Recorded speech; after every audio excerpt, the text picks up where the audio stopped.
I tell you, you're absolutely going to love this. Melissa Millett joining me, and you brought along, Melissa, probably as well you should have, the most well-behaved dog I think I have ever seen.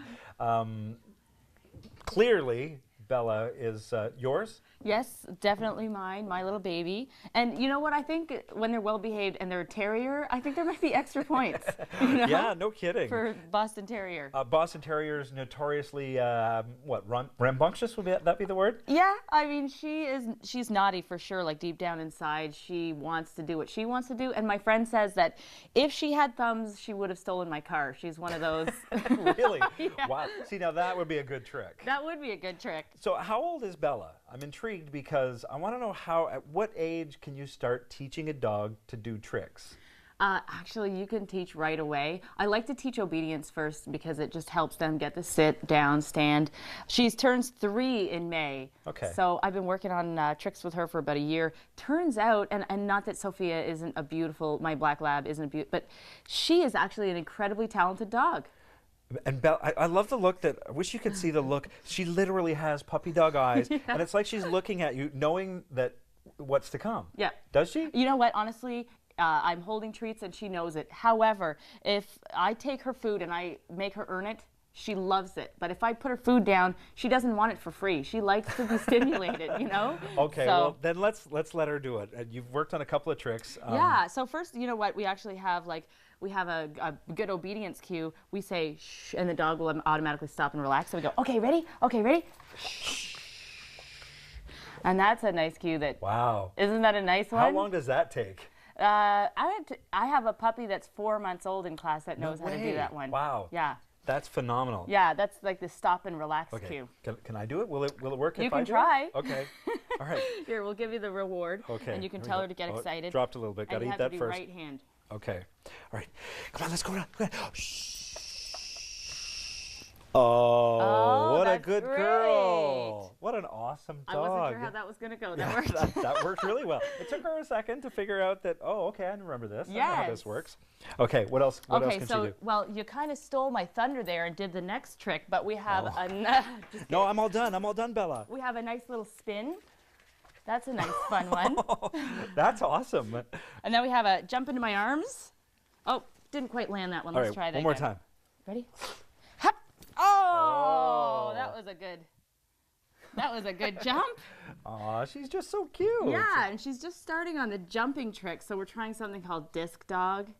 Okay, what is disc dog? You've ever seen the frisbee throwing? I have, where the dog jumps up and catches the frisbee. Yes. And yeah, it's amazing. Mm-hmm. And it's the hardest thing I've ever tried, hands down. So we're trying the disc dog tricks without the discs. Okay. Because I can't throw. I'm going to try. That's your problem. Right. So clearly you're the one that needs more training. I do. But Bella is actually, could she actually, if you could throw, could she catch the disc? She could. She's just doing the tricks without the frisbee. Bella has a curvature in her spine. So she is not allowed to land her jumps, but she can jump, but she can't land them. Really? Mm-hmm. Okay. Yeah. All right, can we maybe see a little bit? Yeah, do you want to see back stall is the new one. It's where we teach them to jump up on our back. Hop. Okay, hang on. We got to make sure we can see this one. All right. Ready? All right, ready? Oh, almost. Oh, we didn't land it. Hop. One more. I just want the treat. Ready? Hop. No. Oh, she knows we're on TV, so she's like, guess what? Yeah. Hop. I'm just going to steal the treats. I have a feeling this one's not happening. Wait, one more try. This is it. How about if I stand beside you? Will that work? I think actually it might be harder. I'll stand. Okay. I'll stand right. Go for it. Ready? Ready? Right. Hop. There we go. Oh, what a good puppy. Nice job. There you go. And then what we do is we have them jump off our backs and catch the frisbees. So I'm getting the jump ups. I'm not sure where we're taking the jumps down. How advanced is that for, just an average dog that, I may have like a 2 or 3 year old puppy at home that's just starting obedience. At what point can we start doing, stuff like catching frisbees? 2 months in. Really? Yeah, 2 months of obedience. And do you know what people think that obedience and tricks has nothing to do with each other? But it really stimulates your dog. Like your dog loves to work. They don't want to just take a walk down the street. They want to be challenged. They want to use their brains. So Yeah, it's really good for all dogs. Well, let's take a look because we've got talk about challenging. We've got a really cool trick that we want to show you that you posted. Let's check this out. Is that Bella? Yeah, so this is it. This is called the foot stall. So this is a trick that we just mastered last weekend. Up on the feet. Oh. So we're going to take, you know what that one's going to turn into? A handstand on my feet. That's the ultimate goal. Wouldn't that be insane? Wait a sec. So Bella does a handstand? Well, we're working on the handstand, and then we're going to try to master the handstand on the feet. That is outrageous. Yeah, so that's our goal. So maybe when we get that, we can showcase that one. Or to spin on my feet. Wouldn't that be cool? To spin around, like what, on her? Yeah, so she spins in circles on top of my feet. Wow. This is all just, it's so fantastic. Bella, you're so talented. I tell you what, why don't you, you're just so cute too. Why don't you stick around? I tell you what, we'll have more with Bella on daytime when we come back. Sounds just good. Hang on. Aw. Oh, welcome back. Look how cute this puppy is. Although this puppy isn't quite trained yet, this puppy is very much a puppy. And we're back with Melissa. Melissa, whose puppy is this? This is Tammy's puppy. Tammy works here for Rogers. Okay. And how old is this puppy? I believe he's about 10 weeks. And his name is Ari. And I think he's a Shorkie. A Shih Tzu Yorkie. A Shih Tzu Yorkie, a Shorkie, a great name. But so at 4 months, obviously in the early stages of doing maybe not the complicated tricks like we saw, but simple tricks like not peeing in the house. Right. So that would be your first challenge when you bring the puppy home is house training. Right. And that's a tough one because, I mean, a lot of people want to know, how do we get this done sooner than later? You don't want little accidents all over your home. The trick would be to take your puppy outside every 2 hours, take him to the same location. If he smells his own urine, his muscles will relax and it'll make him actually want to go to the bathroom more. Okay. So you have to also clean up all the accidents in the home so that he doesn't smell it and keep returning to that location. So the key is to not let it happen, at least as much as you can, not let it happen right from the very beginning. Absolutely. Because as soon as they smell that in the house, they think it's okay. Right. Okay, what about, I've had a puppy, and Jimmy Choo shoes are not meant for puppies to chew, right? So how do we stop the chewing? You know what a lot of people do? They let their puppy have an old pair of shoes. They think, you know what? He likes shoes. Let's give him this shoe so he won't chew other shoes. That's a big no-no. Because then you give him one shoe and he says, oh, shoes are okay? Shoes are great. So he'll start going for the shoes.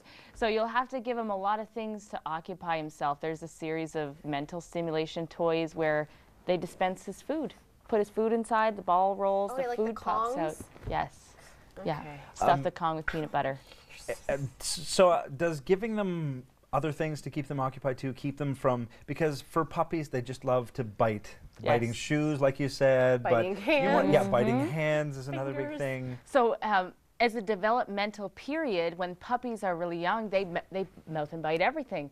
What they're doing is they're doing that to learn bite inhibition. So they mouth and bite each other. One bites too hard, the other one says, I'm not going to play with you anymore.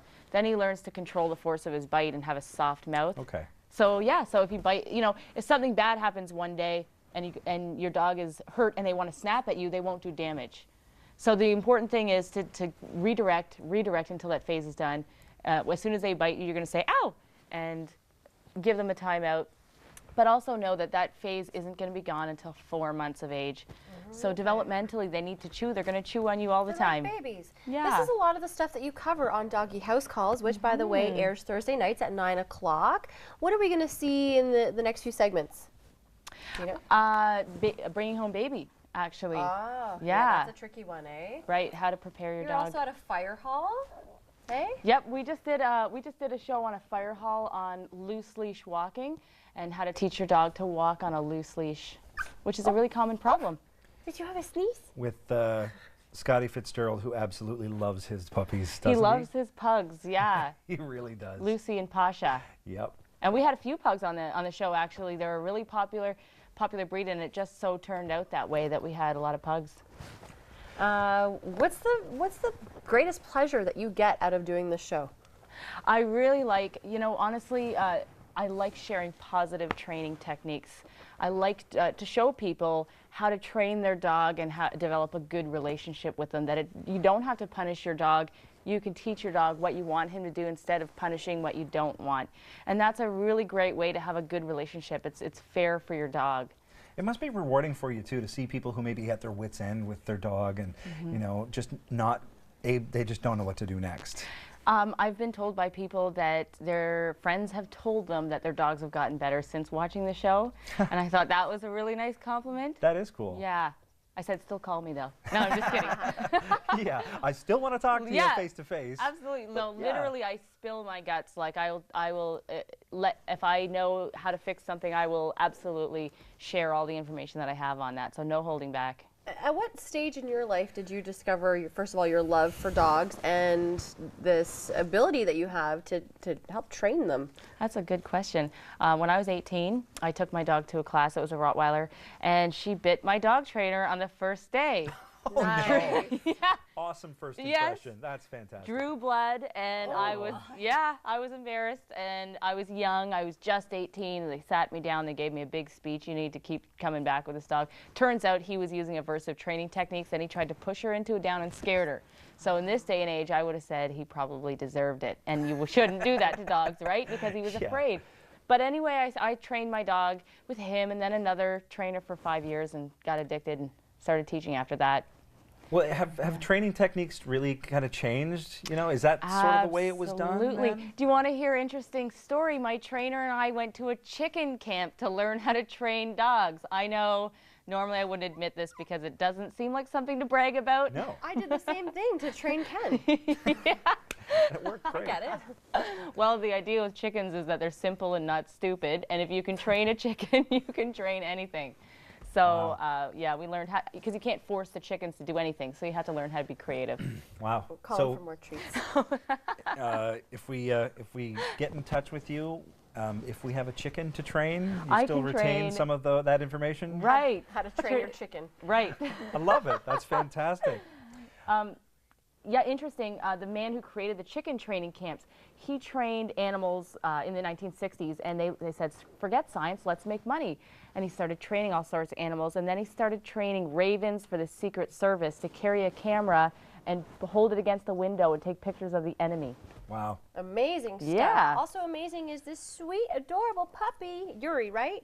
Ari. Ari. So cute. You're so cute. Super cute. How cute. Very adorable. In Dogs We Trust. Melissa, thanks for coming in. Thank you for Appreciate it. having me. Watch for Doggy House Calls on Rogers TV Thursday nights at 9 o'clock. We'll be back with more daytime Say bye. in just a sec. Hang on. Say bye.